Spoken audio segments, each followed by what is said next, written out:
दोस्तों, स्वागत करता हूं आप सभी का आपके अपने पीडब्ल्यू में।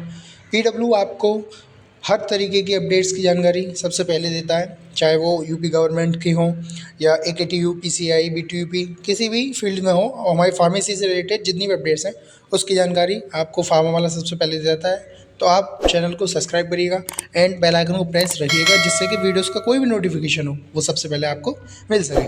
तो आज हम बात करते हैं अपनी यूपी स्कॉलरशिप में जो हमारे 2025-26 बैच के स्टूडेंट्स हैं, उनका जो पैसा है वो कब तक आएगा, तो उसके बारे में आज डिटेल्स वीडियो में बताऊंगा। और जो हमारे स्टेटस है वो कब तक अपडेट होंगे। वीडियो हो सकता है लेंदी हो जाए, लेकिन वीडियो को आप एंड तक ज़रूर देखिएगा, तभी आप इसे समझ पाएंगे और आप अपना जो भी स्टेटस के रिगार्डिंग आपको जो प्रॉब्लम आ रही है उसे आप सॉर्ट आउट कर पाएंगे। ठीक है, अब हम बात करते हैं जो हमारी यूपी छात्रवृत्ति का जो पैसा है वो कब तक आएगा 2026 का। इसमें छात्रों के लिए सबसे ज़रूरी सवाल यही है कि पैसा कब मिलेगा। 2026 में भी स्कॉलरशिप का भुगतान एक साथ नहीं बल्कि चरणों में किया जाता है। जिन छात्रों का आवेदन सही पाया गया जाता है उन्हें पहले भुगतान सूची में शामिल किया जाता है। ठीक है, एक नॉर्मल चीज़ है कि आप अगर आपका जो स्टेटस है वो सही होगा, जो आपने फॉर्म फिल किया होगा वो सारी चीज़ें सही होंगी तो आपका पैसा आ जाएगा। लेकिन अब मैं बात करूं कि हमारा फॉर्म भी सही है, सारे काम हमारे सही हुए, लेकिन और जो हमारा प्रथम चरण था, यानी जो हमारा प्रथम चरण था वो 10 दिसंबर था। 10 दिसंबर तक हमारा जो फॉर्म है वो भी फॉरवर्ड हो चुका है, लेकिन फिर भी हमारा पैसा क्यों नहीं आ रहा है। तो उसकी दो कंडीशन है, दो वजह हैं।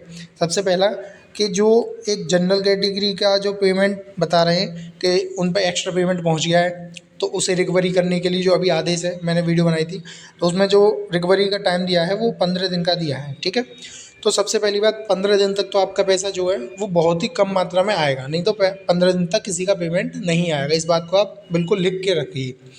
दूसरी बात, सबसे मेन जो आज मतलब अब जो डेट आने वाली है 9 फरवरी, 9 फरवरी को जो पैसा आएगा वो सिर्फ उन बच्चों का आएगा जो 9th 10th 11th 12th के थे।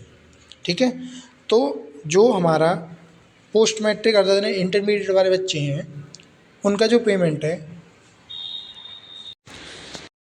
जो 9th 10th 11th 12th वाले बच्चों का 9 फरवरी को आएगा पैसा। ठीक है, उसके बाद यानी 9 फरवरी के बाद जो हमारे पोस्ट मैट्रिक अदर इंटरमीडिएट वाले बच्चे हैं, यानी ग्रेजुएशन वाले, BSc, BEd, BA, BBA, MBA जो भी हैं, मतलब कोर्सेज हैं ग्रेजुएशन के, उनका पैसा 9 फरवरी के बाद आना शुरू होगा धीरे धीरे।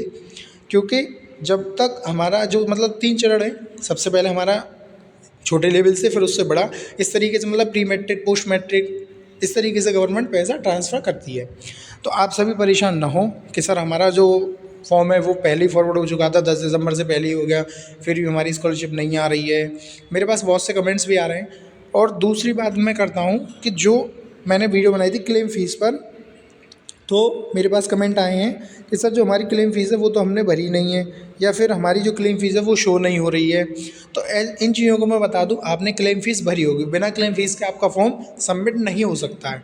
हाँ, ये मान सकता हूँ कि आपकी क्लेम फ़ीस शो नहीं हो रही होगी, XYZ कोई भी आपका रीज़न हो सकता है, लेकिन अगर आपने क्लेम फ़ीस नहीं भरी है और आपका फॉर्म सबमिट हो गया है तो आपका जो पैसा है वो नहीं आएगा, उसमें आपको बहुत दिक्कत होगी।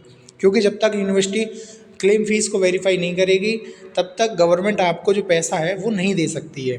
अगर आपका क्लेम फ़ीस शो नहीं हो रहा है, आपने क्लेम फ़ीस भरी है, तो आपको परेशान होने की ज़रूरत नहीं है, क्योंकि जो आपका स्टेटस है वो 7 से 8 फरवरी तक अपडेट हो जाएंगे। जितने भी स्टूडेंट्स के अपडेट होने होंगे, जिनका पेमेंट आना होगा, उन सभी का जो स्टेटस है वो 7 से 8 फरवरी तक अपडेट हो जाएगा। तो आप सभी अपना अभी थोड़ा धैर्य बनाए रखें, क्योंकि 1-2 दिन की बात है, सारी प्रोसेस जो भी है वो सब कंप्लीट होने वाली है। क्योंकि 9 फरवरी को जो 9th 10th 11th 12th के बच्चे उनका पैसा आएगा। ठीक है, अब हम बात करते हैं 9 फरवरी के बाद।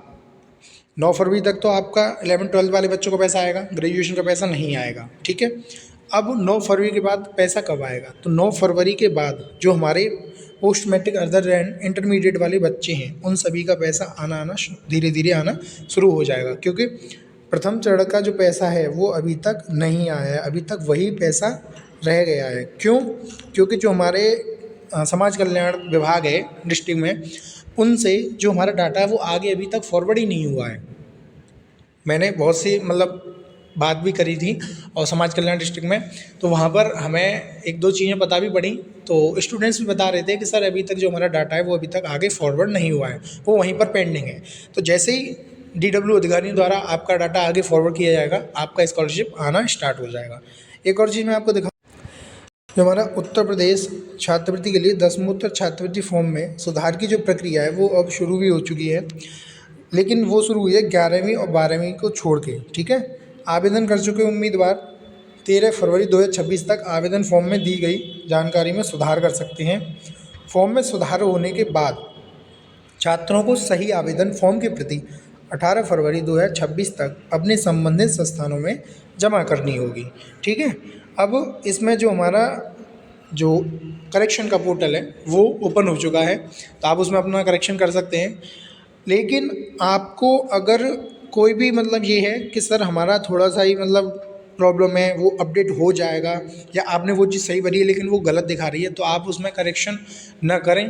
क्योंकि करेक्शन करने पर दो चीज़ें होती हैं। सबसे पहला, अगर आपका करेक्शन हुआ है तो आपकी जो स्कॉलरशिप है वो लेट हो जाएगी, यानी पेंडिंग में चली जाएगी। क्योंकि आपने अपना करेक्शन किया, करेक्शन के बाद आपने अपना फॉर्म सबमिट कर दिया कॉलेज में, कॉलेज से फिर वो फॉरवर्ड होगा, फिर DW अधिकारियों द्वारा फिर आगे फॉरवर्ड होगा, तो वो पेंडिंग में चली जाएगी, यानी आपकी जो स्कॉलरशिप है वो अप्रैल या मई में आएगी। अगर आपका ज़्यादा ही कोई मिस्टेक है और वो आपको बताया कि ये मेरी मिस्टेक हो चुकी है, तब आप उसे अपडेट कर सकते हैं, ठीक है। तो इसमें भी न्यूज़ में ऐसा कुछ नहीं है, द्वारा पुनर्मूल्यांकन 27 फरवरी 2026 तक पूरा हो जाएगा, ठीक है। 27 फरवरी 2026 तक जो इनका मतलब जो भी वेरिफिकेशन है वो कंप्लीट हो जाएगा। जैसे ही वेरिफिकेशन कंप्लीट होता है, आप सभी की जो स्कॉलरशिप है वो आपके अकाउंट्स में क्रेडिट होना शुरू हो जाएगी। और 18 मार्च 2026 तक जो हमारा प्रथम चरण था, प्रथम चरण के जो बच्चे थे उन सभी की स्कॉलरशिप उनके अकाउंट्स में क्रेडिट हो जाएगी। तो आप सभी परेशान ना हो और अपना आधार सीडिंग प्रोसेस जो है वो आप ज़रूर कराएं, क्योंकि बहुत से बच्चों का पैसा है वो रिटर्न हो चुका है क्योंकि उनका आधार लिंक नहीं है। आप अपना फ़ोन नंबर भी उसमें लिंक ज़रूर कराएं। अगर आपने करा लिया है 1-2 दिन में तो कोई बात नहीं, अगर आपने 1-1.5 महीने पहले कराया है तो आप उसे दोबारा रिन्यू कराएं, क्योंकि ये ऐसा है आधार प्रोसेस कि हो सकता है वो थोड़े बहुत दिनों में हट भी जाए या वहाँ पर ना शो हो। तो आप सभी इस का विशेष ध्यान रखें कि आपका जो आधार सीडिंग प्रोसेस है वो जरूर कंप्लीट कराएं। और वीडियोस अच्छी लगे वीडियोस को लाइक करिए, शेयर करिए। बाकी अपडेट्स के लिए आप चैनल को सब्सक्राइब करिएगा। और यूपी स्कॉलरशिप से रिलेटेड मैं और भी जानकारी आपको अपने इसी चैनल के माध्यम से देता रहूँगा, तो आप सभी चैनल को सब्सक्राइब करिए।